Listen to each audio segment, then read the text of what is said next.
Saudara-saudara, kita maklum bahwa solat merupakan sarana yang paling efektif untuk mendekatkan manusia kepada Allah. Makin dekat manusia dengan Allah, makin tidak senang iblis dan setan. Karena itu segala macam cara mereka berusaha mengaduk-ngaduk solat kita. Dan sesungguhnya, jikalau kita mengerjakan solat, itu kan targetnya cuma dua. Pertama, agar solat kita itu sah. Yang kedua, agar solat kita itu qabul, yakni diterima oleh Allah. Kalau soal sah dan tidak, ukurannya gampang. Saya kalau ditanya orang, Pak, solat saya sah atau tidak? Saya bisa jawab. Saudara, solatnya syarat rukunnya cukup apa tidak? Cukup, sah. Itu kalau perkara sah. Tapi kalau sudah perkara qabul, Pak, solat saya diterima atau tidak oleh Allah? Ini saya tidak bisa jawab. Kenapa? Soal qabul mencakup masalah batin. Cuma ukuran logikanya, kalau syarat rukun cukup, insya Allah qabul. Saudara-saudara kaum muslimin rahimakumullah. Oleh karenanya, pada saat kita sholat, iblis, setan datang dari segala macam penjuru supaya kita kehilangan rasa khusyuk. Apalagi kalau kita jadi imam yang gerak kita, bacaan kita dilihat, didengar, disaksikan oleh orang banyak. Digodanya gerakan kita, dibolak-baliknya hati kita, supaya di dalam sholat itu banyak yang kita ingat, hal-hal yang tidak ada hubungannya dengan sholat. Kadang-kadang belum sholat kita ribut nyari pulpen, nggak ketemu. Begitu takbir ingat pulpen di atas lemari. Mulai goncang lagi niat kita sholat. Kadang-kadang kalau hati tidak bisa dipermainkan, iblis berbisik lagi. Gerakan kita dalam sholat tidak mencerminkan kekhusyuan. Kalau gerak juga ternyata masih bisa khusyuk, bacaan kita dibuatnya kita seperti dikejar-kejar waktu. Sholat isya misalnya, dengan cara kilat khusus, super singkat. Saya katakan tadi, apalagi kalau kita jadi imam, iblis mudah mendatangkan penyakit riya. Karena mengimami orang banyak, lalu supaya dikira alim, dibuatlah sholatnya itu mantep-mantep. Surahnya dicari yang panjang-panjang, paling pendek sabihis sama wadduha. Tapi kalau sudah sholat sendirian, cukup inna a'toinakal kausar sama kul huwallahu ahad. Kayaknya khusyuk bukan main. Kalau imam, bahasanya dipaseh-pasehin kayak orang 16 tahun di Mekah. Usolli fardhol maghribi salasa rakaatin. Saudara-saudara kaum muslimin yang berbahagia, oleh karena solat merupakan sarana yang paling efektif untuk mendekatkan diri dengan Allah, maka orang yang khusyuk di dalam solatnya merupakan musuh utama daripada iblis. Sekarang bagaimana bisa khusyuk caranya? Kalau khusyuk 100%, rasa-rasanya sulit. Untuk sampai ke arah sana, orang memerlukan tahapan. Kepada Imam Ali karramallahu wajhah, baginda Nabi pernah memberikan satu tes case. Ali, saya ya Rasul, kalau kau bisa sholat 2 rakaat saja dengan khusyuk, aku kasih hadiah sorban. Baik ya Rasul. Sembayang Imam Ali 2 rakaat. Selesai sholat, assalamualaikum, wassalamualaikum. Rasul bertanya, yang mana sorbannya Li? Tanpa nengok, Imam Ali menjawab, yang hijau ya Rasul. Setelah menjawab yang hijau, Rasul berkata, kamu tidak khusyuk Li. Kenapa? Soalnya tadi waktu sembayang mikirin, nanti kalau ditawarin sorban pilih yang hijau aja ah. Sehingga begitu ditanya, refleks menjawab, yang mana Li? Yang hijau saja ya Rasul. Oleh karena itu, menurut Al-Imam Nawawi, pada tingkatan yang paling sederhana, sudah sampai ke tingkat khusyuk, asal pada waktu takbiratul ihram ingat kepada Allah. Tapi jangan lupa, itu tangga pertama. Jangan ada fatwa begini lalu aman. Yang penting kan takbirnya ingat Tuhan, belasononya mau kemana kek. Bukan itu. Itu pada tingkatan pertama sudah sah dipandang khusyuk solatnya orang awam, asal pada waktu takbiratul ihram dia ingat kepada Allah. Tetapi harus terus berusaha agar sepanjang solat dia ingat kepada Allah. Caranya bagaimana? Pertama, menanamkan diri bahwa pada saat kita sedang mengerjakan solat, yang lain tidak ada kecuali Allah.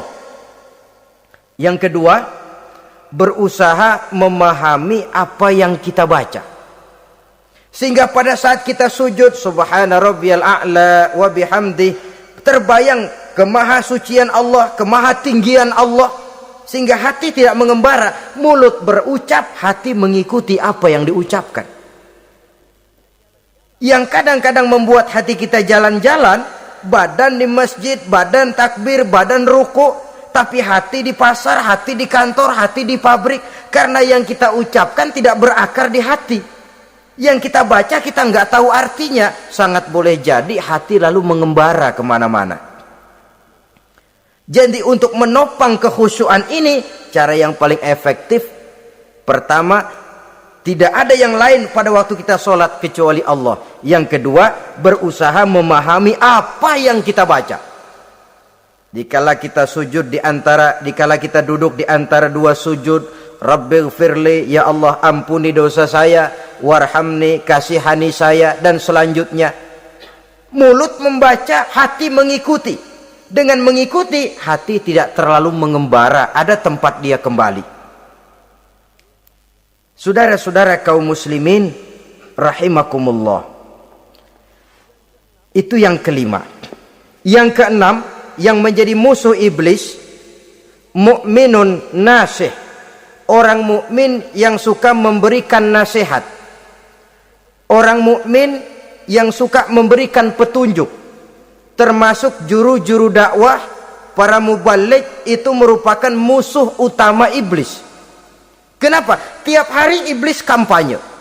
Tiap hari iblis mengajak dengan segala macam cara yang kalau perlu dia berikan kamuflase. Dia berikan fata morgana. Kalau perlu yang haram dia bungkus dengan merek halal. Kalau perlu kejahatan dia bungkus dengan baju kebajikan. Istilahnya racun diberi merek madu. Dan itu wajar. Cuma kita tentu harus punya filter, daya saring positif agar tidak salah pilih. Karena iblis ini pintar betul. Kalau kita khusyuk dalam sholat, dia tanamkan kepada kita misalnya seperti tadi itu. Sholatmu memang hebat, khusyuk. Di kampung ini tidak ada orang yang sholatnya seperti kamu. Tertanam itu dalam hati kita, timbul ujub. Akhirnya, iya, gue lihat-lihat di kampus ini kagak ada yang sembayangi kayak gua. Nah, sudah masuk iblis. Jadi dia pandai mengikuti gerak hati dan irama denyut jantung manusia ini. Kemana kecenderungan manusia, ke situ dia masuk. Pendeknya iblis itu ibarat tukang joget, dia ngerti bener irama kendang. Saudara-saudara kaum muslimin rahimakumullah. Termasuk juru-juru dakwah, para mubaligh, orang yang suka memberikan nasihat ini. Mereka memberikan filter kepada umat, kepada jamaah, jangan sampai salah pilih. Dan iblis menyesatkan kita supaya kita salah pilih. Satu contoh ringan. Kalau di depan saudara ada dua buah gelas, yang segelas isinya jamu, yang segelas sirup. Kira-kira saudara minum yang mana? Jamu. Jamu apa sirup? Jamu. Sirup apa jamu? Orang yang pikirannya panjang, dia pasti minum jamu. Pahit memang, getir memang, tapi besok badan sehat, tenaga kuat, gairah kerja ada, kreativitas timbul, semangat menghadapi kehidupan tumbuh. Orang mukmin orang yang berpandangan jauh ke depan. Pandangannya panjang. Panjang kemana? Tidak cuma ke dunia, sampai juga dia memandang ke alam barzah, ke akhirat. Sholat itu jamu, pahit. Ngaji, hadir di majelis taklim itu jamu, pahit. Sedekah jamu, pahit. Mengeluarkan uang untuk kepentingan orang lain, enak aja minta sumbangan, datang-datang yang nyari peres keringat banding tulang gue, lu datang-datang mau minta. Yang enak ngumpulin harta lalu bakhil bin pelit alias medit. Itu jamu. Saudara hadirin yang saya muliakan, sedekah jamu pahit, puasa jamu pahit, jihad jamu pahit. Tapi nanti begitu kita meninggalkan dunia, masuk ke alam barzah, apalagi pindah ke akhirat, baru terasa, aduh nikmatnya dulu kemarin itu minum jamu, sekarang badan sehat, tenaga kuat, kerja semangat. Nikmatnya dulu saya waktu di dunia sholat, rajin ngaji, suka sodako, suka menolong orang. Sekarang terasa manfaatnya. Begitu saya berada di alam barzah, apalagi sudah dibangkitkan di padang mahsyar di akhirat nanti, terasa seluruh kebajikan yang saya kerjakan. Nah, orang yang berpikir jangka pendek, cuma ngelihat yang ada di depan hidungnya saja. Ngapain minum jamu getir, sirup nih, manis. Dia minum, dia ambil sirup, minum, manis memang pada waktu minum, tapi besok bibir jontor. Meninggalkan perintah Allah, sirup itu manis. Tidak sholat, manis. Tidak bayar zakat, sirup, manis. Tidak mau puasa, sirup, manis. Manis sekarang. Tapi nanti besok begitu masuk ke alam barzah, begitu dibangkitkan di padang mahsyar di akhirat nanti, merintih kita menahan penyesalan yang sudah tidak ada artinya lagi. Sampai-sampai penduduk mahsyar itu ada yang berkata, diceritakan dalam Quran, ya laitani kuntu turaba. Wahai celaka, kenapa kita nggak jadi tanah saja? Menyesali kejadiannya. Andai kata mereka bisa kembali ke hidup di dunia lagi, mereka akan minta kejadian yang kedua untuk berbuat baik. Tapi tentu sudah penyesalan yang tidak ada gunanya lagi. Maka saudara-saudara, emang cuman jalan duluan kecebur di sumur yang nyesel duluan. Ada orang jalan, yang paling depan kecebur di sumur, itu tuh gue nyesel duluan katanya. Nyesel duluan, yang lain mesti nyeselnya belakangan. Saudara hadirin yang saya muliakan, nah, orang yang suka memberikan nasihat kepada orang lain dimusuhi iblis. Kenapa? Tentu nasihat yang membawa kebaikan. Iblis nggak senang betul itu. Kita nasihatin teman, udah berhenti dah, jangan pada mabok lagi. Iblis gergetan bener. Ini orang dilarang lagi. Kita nasihati teman, udah jangan masang-masang lagi dah, nggak bakalan kena, dikebohongin. Nggak ada orang jadi kaya masang judi, bangkrut malah loh. Ini kan termasuk tipu daya iblis, judi dinamain sumbangan. Itu sama saja itu, madu, racun mereknya madu. Judi dinamain sumbangan. Di belakang beca pada nyumbang. Kayak orang kaya lagunya.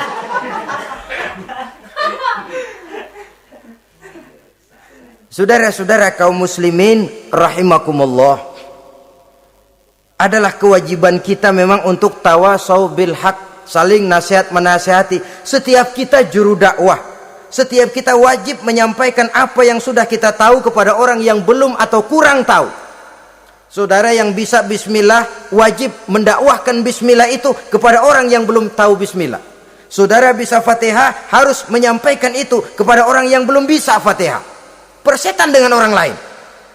Apalagi yang cuma kerjanya ngeritik saja, lu baru bisa Fatihah doang udah ngajar. Biar aja yang diajarin gak bisa Fatihah kok. Apa masalahnya pemerataan di bidang keilmuan? Sebab memang biasa penonton itu selalu lebih pandai menilai, kayaknya lebih pintar dari yang main. Sama saja orang nonton bola ngomel melulu, padahal dia sendiri belum tentu bisa main. Dengerin orang pidato pun begitu. Monten bisa. Wah, kalau dia yang pidato 1 jam kayak semenit. Tapi kalau si Ano tuh kita udah pegel belum juga mau berhenti. Monten bisa. Coba dia suruh pidato udah 1/4 jam masih ama ba'du. Apa mau dibilang ama ba'du?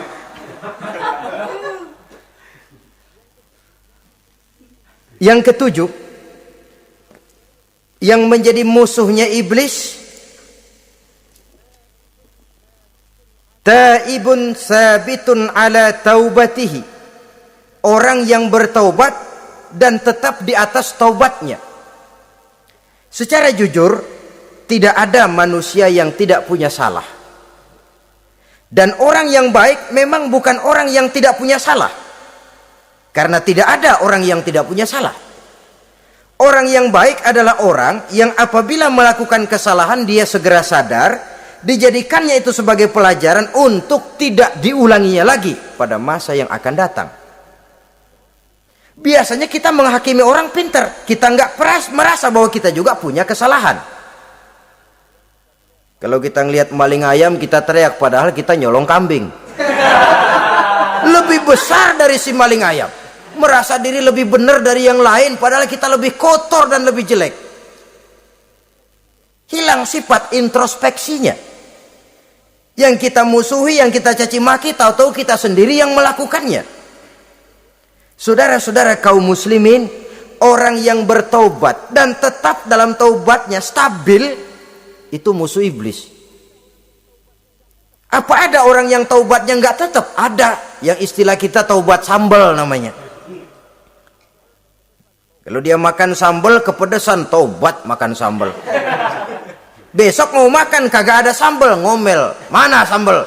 Kemarin udah taubat, sekarang mana sambal? Ini taubat yang namanya taubat sambal. Istighfar, habis istighfar nyolong lagi, istighfar lagi, besok nyolong lagi, istighfar lagi. Itu taubat yang tidak tetap namanya. Allah Maha Pengasih dan Penyayang dengan segala kebesarannya. Ia akan memaafkan segala perbuatan yang bersifat salah dari hamba-hambanya. Cuma manusia kadang-kadang yang tidak mau memaafkan dirinya sendiri. Amat dungu manusia macam ini, membiarkan dirinya hanyut berlarut dalam lembah dosa, sementara dia diberikan umur tidak digunakannya untuk bertaubat. Innallaha yaqbalu taubatal abdi ma lam yugharghir. Allah senantiasa akan menerima taubat seorang hamba sepanjang nafasnya belum sampai di tenggorokan. Kalau nafas sudah sampai di tenggorokan baru berniat taubat, kasib terlambat. Kayak Fir'aun. Fir'aun itu begitu ditenggelamkan di lautan merah, udah cengap-cengap mau mampus, baru ngomong dalam sekaratnya, amantu bi rabbi Musa wa Harun. Kalau begini mah saya juga percaya sama Tuhannya Musa. Udah sekarat baru mau taubat, malaikat maut gemes banget dilelepin, mati.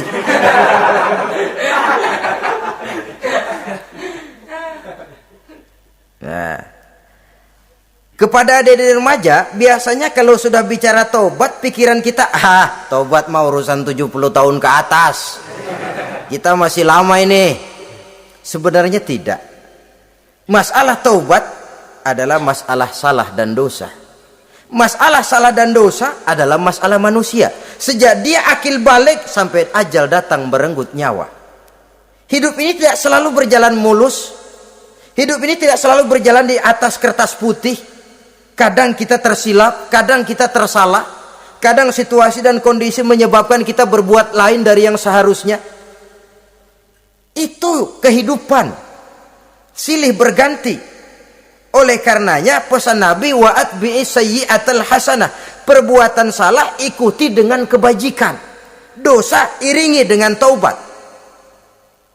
Jangan nunggu, saya untuk taubat takut nanti bikin lagi. Nah, ini namanya punya harapan mau bikin lagi. Nanti aja dah kalau tua-tuaan. Saudara, kalau dosa itu ditumpuk, itu sama saja kotoran yang menodai hati. Kalau kotoran nggak rajin kita bersihin, dia akan berkarat. Dan kalau sudah berkarat, sudah sulit untuk dibersihkan. Itu makna ungkapan Imamul Ghazali, hati manusia sebening kaca. Lapisan dosa yang dia kerjakan adalah debu yang menutupi jernihnya kaca. Orang yang bersih dari dosa, dekat dengan Allah, hatinya jernih seperti kaca. Dari hati yang jernih, radarnya kontak kepada Allah. Sinyalnya nyambung channelnya itu. Getarannya hebat. Wajar kalau lalu dia bisa tahu apa yang besok akan terjadi. Diberitahu oleh Allah. Yang namanya ilmu laduni itu. Ilmu yang ditransfer langsung oleh Allah. Karena kebersihan hatinya. Ah, mana ada orang nggak belajar bisa pinter. Iya, kalau hatinya butek emang nggak ada. Tapi kalau Allah mau berberangkat dari hati yang bersih, yang kontaknya nyambung kepada Allah, hati itu seperti kaca, kata Imam Ghazali. Dosa yang kita lakukan adalah debu. Kalau debu sedikit datang kita lap, datang lagi kita bersihin, datang lagi kita bersihin, insya Allah nggak sampai jadi noda di atas kaca itu. Tapi kalau nunggu debu itu sampai bertumpuk, besok aja ngelapnya dah, besok aja ngebersihinnya, bertumpuk dia, sulit membersihkannya. Walaupun kena, nodanya tentu tertinggal di atas kaca itu. Karena itu dalam kehidupan remaja misalnya, pemuda misalnya, kita tidak bisa menolak mode, tidak bisa menolak musim. Modenya disco, modenya breakdance, modenya joget, modenya jaipongan, mode pada waktunya habis, ya habis. Tapi bagaimanapun dia akan punya dampak, memberikan bekas dalam membentuk kepribadian. Dan ini efek yang tidak kita inginkan. Efeknya, bukan modenya itu. Jadi oleh karenanya saudara-saudara, masalah taubat bukan masalah 70 tahun ke atas. Tapi masalah manusia sejak dia akil balik sampai ajal datang merenggut nyawa. Sepanjang nafas belum sampai di kerongkongan, Allah akan menerima taubat seorang hamba. Bahkan dalam hadis qudsi Allah menyatakan, "Lau amiltumul khotoya hatta mala'atis sama thumma nadimtum fataballahu alaikum." Kalaupun kamu berbuat dosa sampai penuh langit dengan dosamu, kemudian kamu bertaubat dan menyesal, Allah pasti akan menerima taubatmu. Jadi orang yang taubat dengan sebenarnya dan tetap dalam taubatnya itu musuh iblis. Tapi orang yang taubatnya angin-anginan, iblis demen banget. Neri sembahyang, besok mabok, besoknya lagi nyolong, besoknya lagi zina, besok taubat lagi. Kata iblis, surak, iya lu gocet dah Tuhan.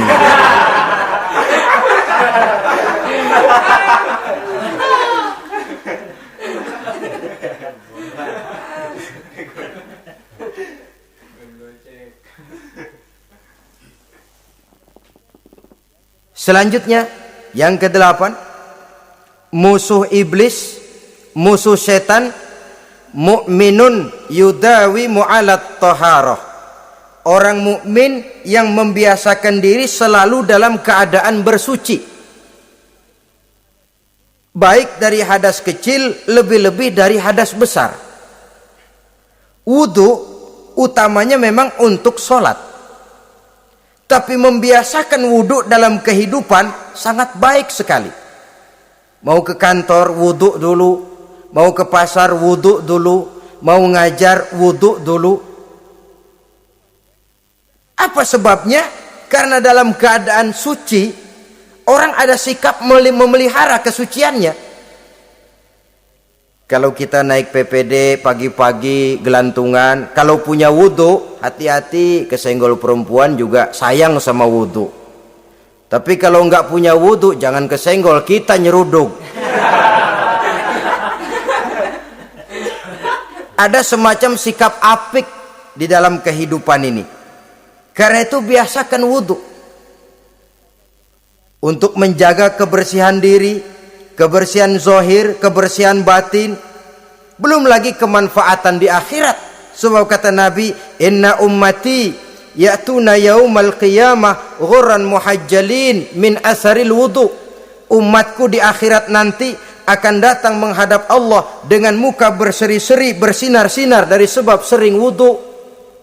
Sehingga tidak usah mengaku pun Rasul akan memanggil karena muka yang sering tersentuh air wudu ini. Mu'minun yudawimu alat toharah. Orang mukmin yang selalu membiasakan diri berada dalam keadaan suci, berwudu. Kita lihat ajaran wudu ya. Dari sejak bacaan-bacaannya saja itu sudah membawa manfaat. Lalu dari segi bahwa kita manusia sering tersilap melakukan dosa-dosa kecil. Dosa-dosa kecil itu oleh air wudhu dia rontok. Tangan kita suka colak-colek. Pada saat membasuh dua tangan, Allahumma inni as'alukal yumna wal barakah wa a'udzubika minasyu'mi wal halakah. Dosa yang ada di tangan itu rontok. Mata kita suka pelatat-pelotot, nggak karu-karuan. Pada saat membasuh muka, nawaitu raf'al hadasil asghar. Dosa yang ada di mata rontok. Dari segi pembersihan batin. Belum lagi dari segi pembersihan zahir. Sehari semalam kalau 5 kali saja kita terkena air wudhu, itu sudah menjaga kesehatan dan kebersihan. Saudara-saudara kaum muslimin rahimakumullah. Yang kesembilan, orang yang menjadi musuh iblis yaitu mutawarra'un anil haram. Orang yang memelihara diri dari yang diharamkan oleh Allah. Terpelihara dirinya, terpelihara yang dimakannya, yang diminumnya dari jenis-jenis yang haram, baik sedikit maupun banyak. Jangan cuma teriak haram waktu sedikit, tapi giliran banyak halal. Sama saja orang dikasih tahu, itu ada cerita anak-anak, Pak Haji punya anak main judi, dikasih tahu, Pak, anak bapak main judi, astagfirullah katanya. Tapi menang Pak, alhamdulillah.